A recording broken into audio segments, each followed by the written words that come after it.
Bonjour à tous. Voyons aujourd'hui la deuxième réponse de Jésus à quelqu'un qui désire le suivre. Nous avons cela dans l'Évangile selon Luc, au chapitre 9, et au verset 59 et 60. Il dit à un autre, « Suis-moi ». Et l'autre lui répondit, « Permets-moi d'abord d'aller ensevelir mon père. » Mais Jésus lui dit, « Laisse les morts ensevelir leurs morts, et toi, va annoncer le royaume de Dieu. » Cette situation est différente de la première. La première fois, c'est quelqu'un qui vient à Jésus, qui lui dit « Je te suivrai partout où tu iras ». Dans cette deuxième rencontre, c'est Jésus qui va à la recherche de l'autre et qui lui dit « Suis-moi ».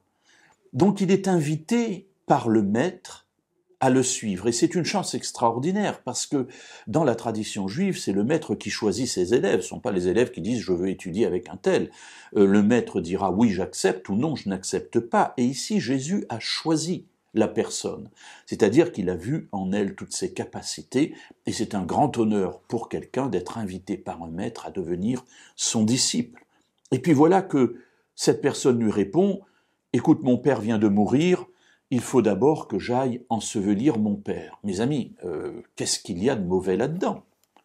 D'avoir de la déférence vis-à-vis de ses parents, et en particulier dans le contexte de la mort, c'est quelque chose qui est absolument recommandable dans la Bible et dans la tradition juive. Voyons cette réponse et comprenons-la parce qu'elle est déroutante. Laisse les morts ensevelir leurs morts. Toi, va annoncer la nouvelle du royaume. Laisse les morts ensevelir leurs morts. Qu'est-ce que cela peut bien signifier? Alors, ensevelir les morts, très bien, c'est le père qui est décédé, mais laisse les morts ensevelir les morts. Qui sont ces premiers morts dont Jésus parle? Bien, en fait, lorsque l'on essaie de comprendre ce récit, on se rend compte que Jésus parle ici de ceux qui n'appartiennent pas au royaume de Dieu, de ceux qui n'ont pas encore pris conscience de la nécessité d'annoncer ce royaume pour que le salut soit prêché à toute nation, toute tribu, toute langue et tout peuple. Alors c'est comme s'ils étaient déjà morts. Ils ne sont pas encore à la vie. Peut-être y viendront-ils à un moment ou à un autre, mais pour l'instant, ça n'est pas le cas. Alors laisse plutôt ces personnes qui ne se préoccupent pas des affaires du monde à venir s'occuper de cela. Mais toi, fais ce qui est urgent.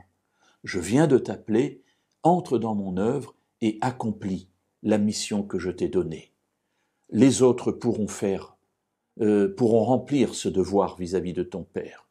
Mais pour toi, il y a une autre priorité. Alors ici, il me semble que Jésus est en train de me dire, justement, réfléchis bien à l'échelle des priorités dans ta vie. Est-ce que tu as vraiment le désir de t'engager pour moi?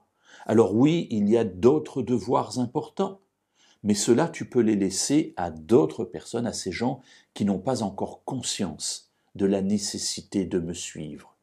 Toi, donc, suis-moi et va annoncer le royaume de Dieu.